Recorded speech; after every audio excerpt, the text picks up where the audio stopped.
తమిళ రాజకీయాల్లో విజయ్ సునామీ రాబోతుందా? జ్యోతిష్యుడు రాధన్ పండిట్ అంచనాలు చూస్తుంటే అవుననిపిస్తోంది. ప్రస్తుతం సోషల్ మీడియాలో వైరల్ అవుతున్న ఆయన వ్యాఖ్యలు రాజకీయ వర్గాల్లో పెను సంచలనం సృష్టిస్తున్నాయి.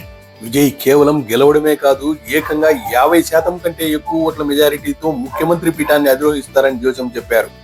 ముగుస్తున్న పాతశకం అంటూ ఉన్నారు. డిఎంకే మరియు ఏడీఎంకేల పార్టీల ప్రభ మసగబారిపోయే సమయం ఆసన్నమైందని, 1967లో ప్రారంభమైన డిఎంకే జాతక చక్రం 2027 నాటికి ముగిసిపోతుందని, ఇకపై ఆ పార్టీల ఆధిపత్యం ఉండదని రాబోయే 40-50 ఏళ్ల పాటు విజయ్ స్థాపించిన టీవీకే పార్టీయే తమిళ రాజకీయాలని శాసిస్తుందని కూడా అంచనా వేస్తూ ఉన్నారు. గతంలో జయలలిత గారి విషయంలోనూ ఇతను చేసిన హెచ్చరికలను గుర్తు చేస్తున్నారు. తన అంచనాలను ఎంత ఖచ్చితంగా ఉంటాయో రాధన్ పండిట్ చెబుతూ ఉన్నారు. విజయ్ జాతకం ఎంజీఆర్ గారి జాతకాన్ని పోలి ఉందని కూడా ఆయన పోల్చారు. దీనిపై మీ అభిప్రాయం ఏంటి?